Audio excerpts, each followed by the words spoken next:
She walked onto the first-class cabin, wearing a dark gray sweatshirt and sweatpants, but they humiliated her and forced her to leave. They had no idea her billionaire husband owned the entire airline, and what happened next left everyone speechless. The morning sun streamed through the expansive windows of Denver International Airport as Olivia Bennett made her way through the bustling terminal at 34. She moved with quiet confidence, her blonde hair tucked under a black cap, her athletic frame dressed in a comfortable dark gray sweatshirt and light gray sweatpants. A simple silver bracelet on her wrist was her only accessory to the casual observer. She looked like any other traveler, prioritizing comfort over style. For a long flight, no one would guess that she was married to Alexander Bennett, the billionaire tech innovator who had recently acquired Summit Airlines as part of his growing transportation empire.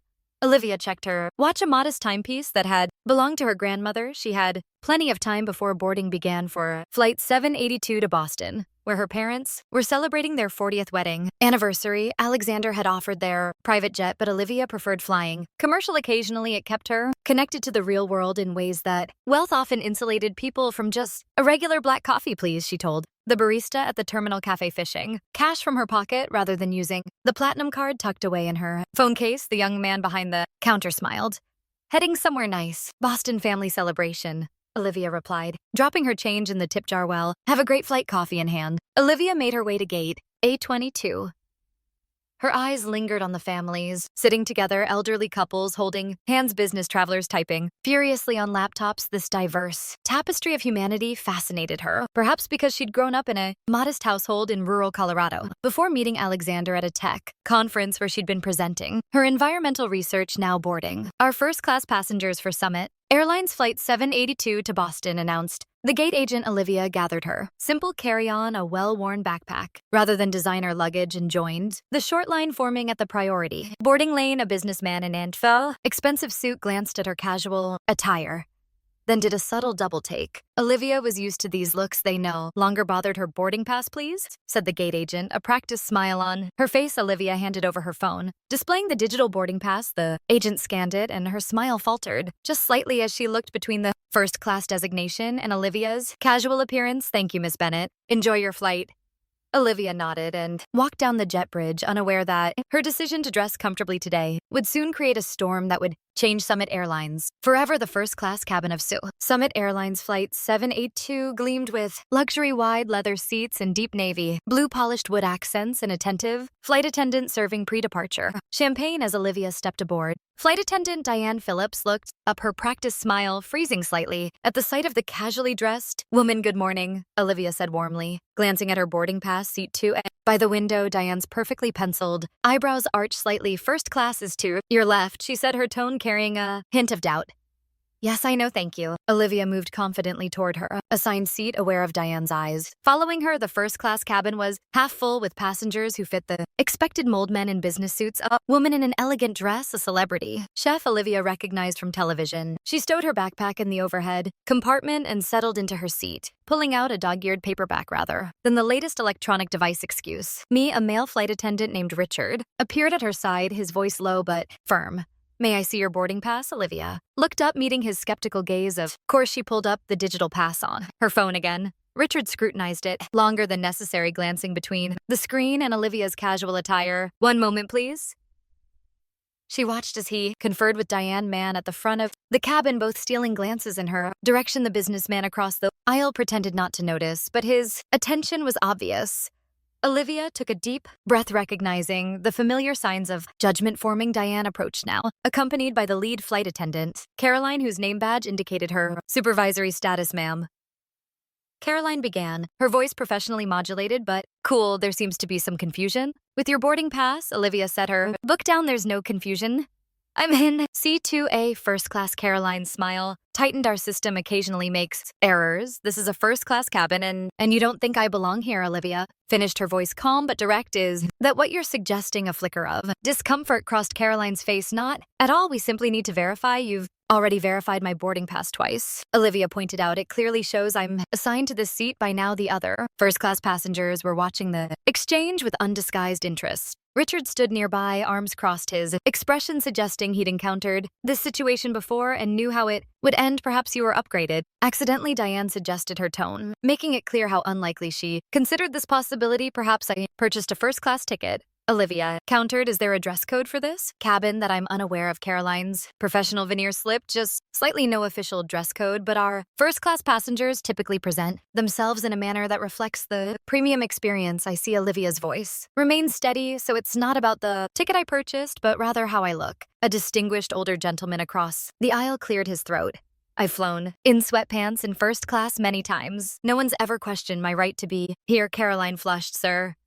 This is between our staff and the passenger. It shouldn't be happening at all, he replied, but then returned to his newspaper. Diane leaned closer to Caroline, whispering something. Caroline nodded and turned back to Olivia. Ma'am, we have a full flight today and we need to ensure all passengers are in their correct assigned seats. Our system shows this seat should be occupied by an O. Bennett. That's correct, Olivia said.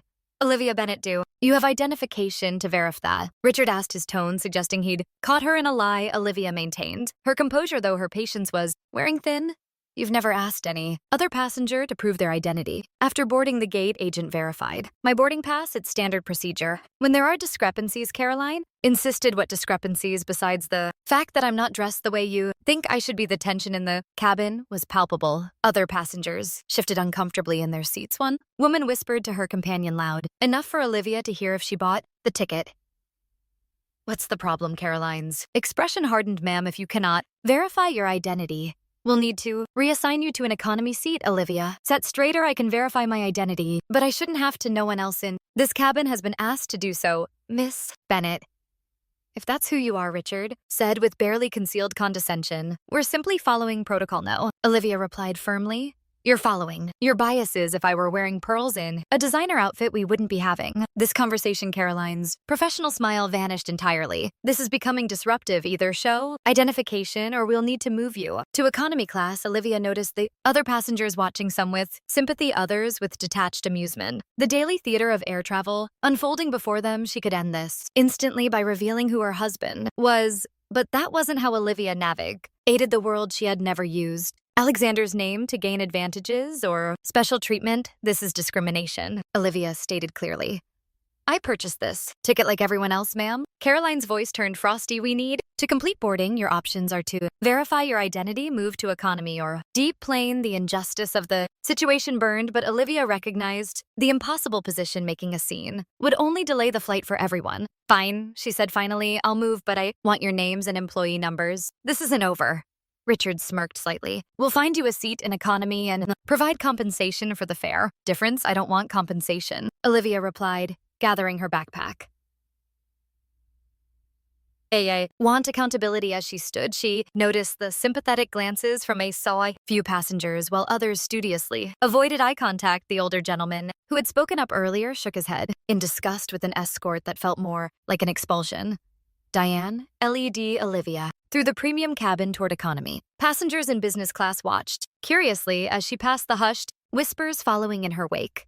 Olivia held her head high, refusing to show how deeply the humiliation cut. Here you are, Diane said, gesturing to a middle seat in economy. We apologize for any inconvenience. Olivia looked her directly in the eyes. No, you don't, but you might soon. Enough. If this story has captured your attention, don't forget to subscribe to our channel for more powerful stories that reveal the unexpected twists of life and justice. Now let's return to see what happens next with Olivia. The following morning dawned bright over the Summit Airlines corporate headquarters. In Denver, the glass and steel building reflected the mountain landscape, a architectural statement of the company's premium position in the airline industry. In the executive suite, Chief Customer Officer Patricia Winters reviewed the day's of agenda with growing anxiety. The quarterly customer experience review was scheduled for 10 a.m. and the numbers weren't promising. Passenger complaints had increased by 11% over the previous quarter, with issues regarding staff attitude topping the list. The board members will be attending. Her assistant reminded her, and Mr. Bennett has confirmed he'll be joining in person rather than virtually. Patricia's stomach tightened. Alexander Bennett had acquired Summit Airlines 9 months ago, but today would mark his first appearance at a quarterly review. His reputation for demanding excellence was legendary, as was his limited tolerance for excuses. Make sure Caroline Reynolds and her first-class cabin crew are here.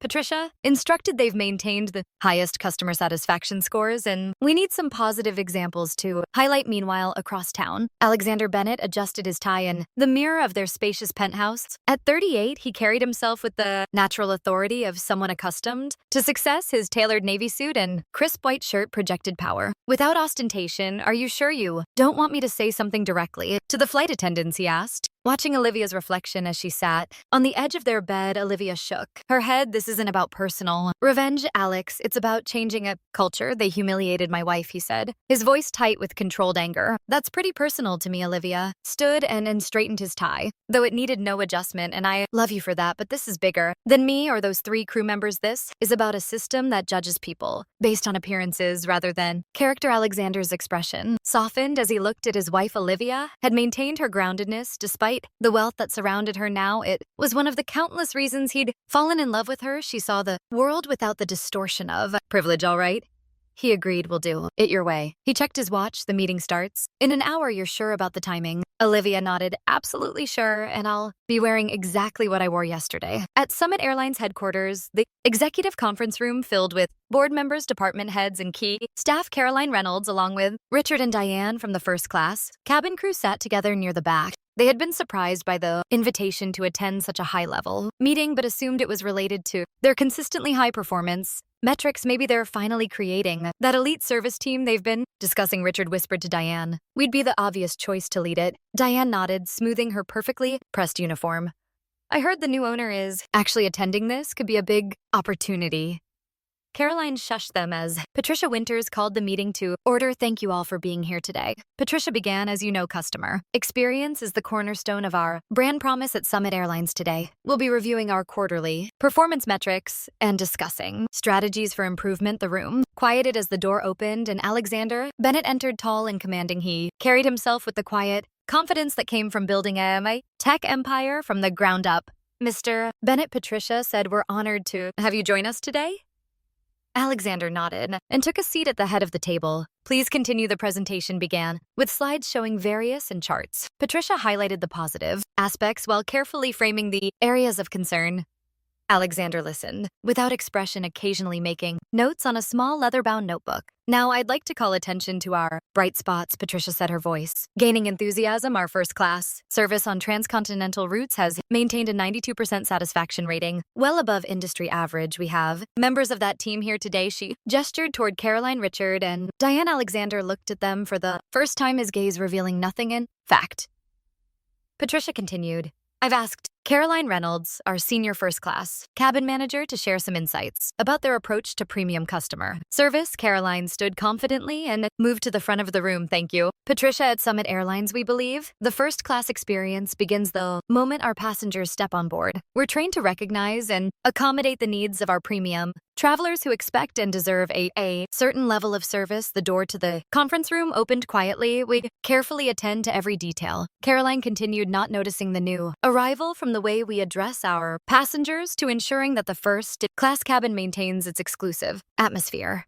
Her words faltered as she noticed Alexander Bennett's attention had shifted. Caroline turned to see what had interrupted her presentation. There, standing just inside the doorway, was the woman in the dark gray sweatshirt, light gray sweatpants, and black cap from yesterday's flight. For a moment, Caroline didn't process what she was seeing. Then, recognition dawned, followed swiftly by confusion. Richard and Diane exchanged alarmed glances as they too recognized yesterday's misplaced passenger. Alexander Bennett stood. "I apologize for the interruption," he said, though his tone suggested he wasn't sorry at all. "I believe some of you have already met my wife, Olivia Bennett." The conference room froze in a tableau of shock and dawning horror. Caroline stood at the presentation podium, her professional composure cracking like thin ice. Richard and Diane seemed to physically shrink in their seats, their faces draining of color. Around the table, executives and board members looked between Alexander, Olivia, and the flight attendants, trying to piece together the unfolding drama. "Your wife, Patricia Winter," finally managed, her voice barely above a whisper. "Yes," Alexander confirmed, his tone deceptively casual. "Olivia flew from Denver to Boston yesterday on our airline in first class." Each phrase fell like a hammer.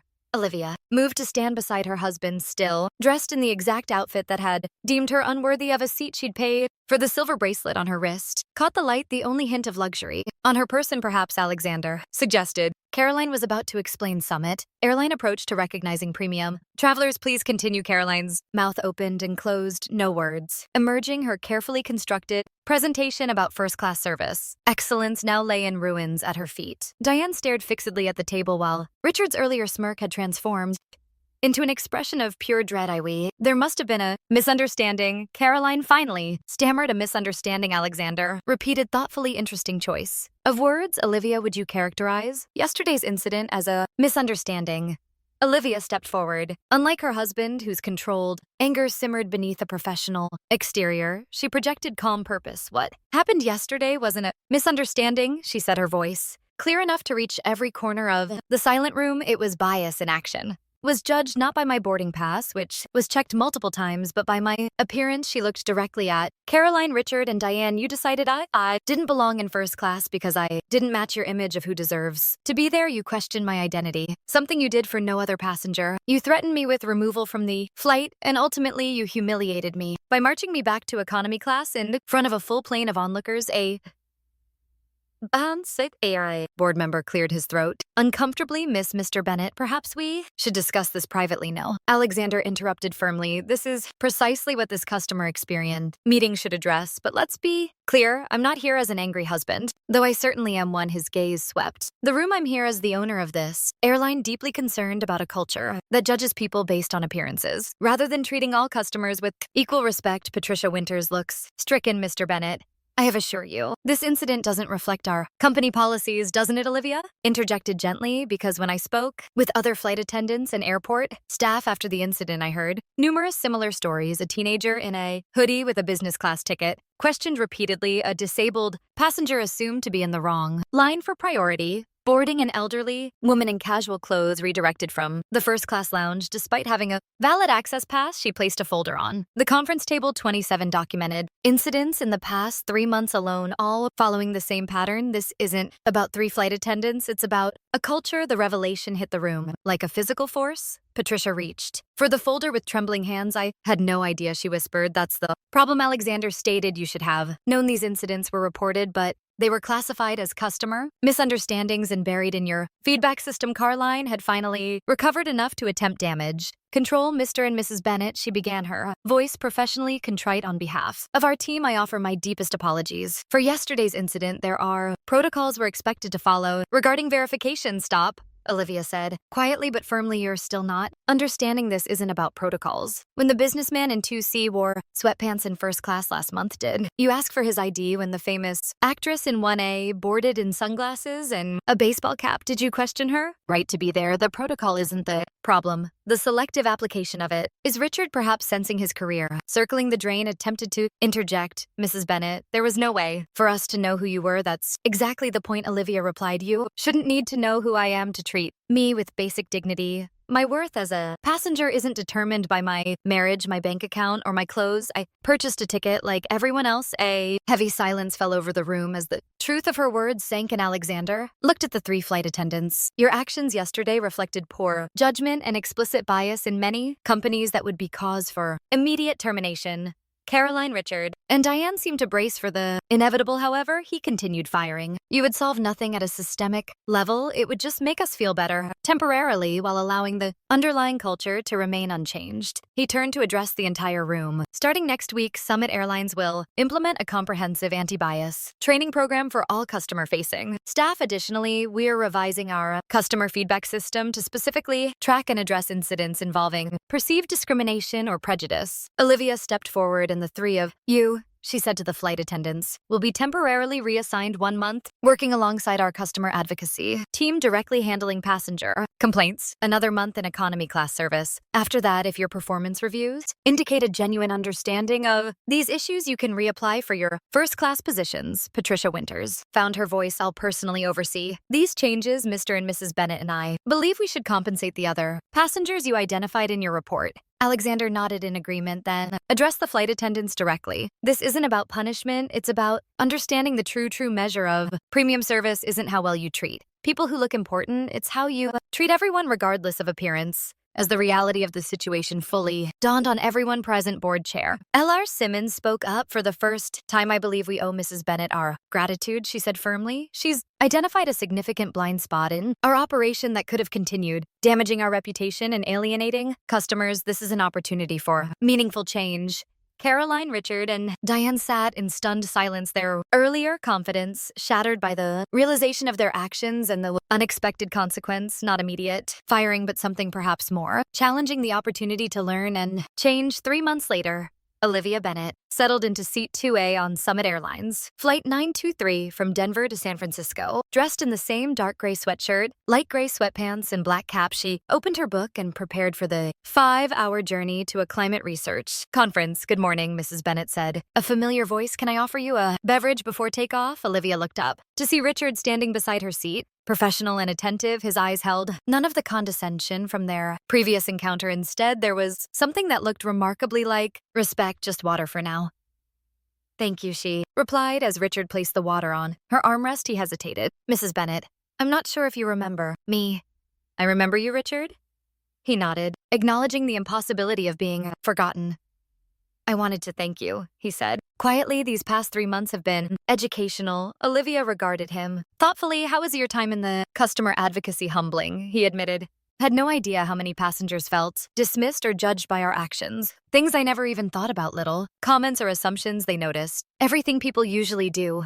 Olivia replied. Down the aisle, she spotted Diane, assisting an elderly man in casual clothes, her manner patient and attentive. As she helped him stow his worn duffel bag in the overhead compartment, the transformation was subtle but unmistakable. The training program you and Mr. Bennett implemented has changed things, Richard continued. Not just procedures, but how we think about our passengers, about people in general. I'm glad to hear that. Richard straightened, returning to his professional demeanor. Enjoy your flight, Mrs. Bennett. If you need anything at all, I'm here to assist. As he moved to serve other passengers, Olivia noticed Caroline in the galley, efficiently preparing for takeoff. Their eyes met briefly, and Caroline gave a small, respectful nod, not the exaggerated deference of someone afraid for their job, but the genuine acknowledgement. Between people who had moved past conflict to understanding, the changes at Summit Airlines extended far beyond these 3 flight attendant. The anti-bias training program had been implemented company-wide, from check-in counters to executive offices. Customer satisfaction scores were climbing, and employee morale had improved as staff felt empowered to treat all passengers with equal respect. More significantly, other airlines had taken notice. Summit's new approach to inclusive customer service was becoming a model in the industry. Challenging LGH held assumptions about how premium service should look and feel. As the flight reached cruising altitude, Olivia gazed out the window at the patchwork landscape below. She thought about how a single moment of injustice had catalyzed meaningful change, not through vengeance or public shaming, but through the harder, more lasting path of education and accountability. Her phone buzzed with a text from Alexander. How's the flight? She smiled and typed back, different, better. 2 rows ahead, a young woman in ripped jeans and a vintage t-shirt laughed with her companion in the first-class cabin, receiving the same attentive service as the business executives around them. No second glances, no veiled comments, no subtle indicators that they somehow didn't belong. This, Olivia realized, was the true victory, not the vindication of her own experience, but the small everyday dignities now extended to others who might have been previously judged and found wanting. The seat bell sign dinged off. Caroline approached, coached with the beverage cart, her manner professional and warm as she served each passenger with equal consideration. When she reached Olivia, there was a moment of genuine connection. Mrs. Bennett, Caroline said quietly, I want you to know that what you and Mr. Bennett did, it was fair, more than fair, and it made us better at our jobs. Olivia nodded. That was the point, not punishment, but progress. I've learned to see people differently, Caroline admitted. To question my assumption. It's changed how I interact with everyone, not just passengers. As Caroline moved on, Olivia reflected on how change happens rarely through dramatic gestures or grand statements, but through individual moments of recognition, through systems that reinforce better choices, and through leaders willing to address not just symptoms but causes. The plane banked gently westward toward San Francisco, carrying its diverse complement of humanity across the sky. Each past messenger different, each equally deserving of respect regardless of appearance, status, or circumstance. Simple truth, yet one so often forgotten in a world quick to judge based on superficial cues. For Olivia Bennett, dressed in her comfortable sweatshirt and cap, the victory wasn't that she could now fly first class without question. The victory was that Increasingly so could everyone else. Stories like Olivia's remind us that true change comes not from punishment, but from understanding, and accountability. Has someone ever judged you by your appearance, or have you caught yourself making snap judgments about others? Share your experience in the comments below if you enjoyed this story of justice and transformation. Don't forget to subscribe to our channel for more powerful narratives that reflect the complexity of human dignity. Hit the notification bell so you never miss our weekly stories, and join our community of viewers who believe in the power of understanding to create a more respectful world.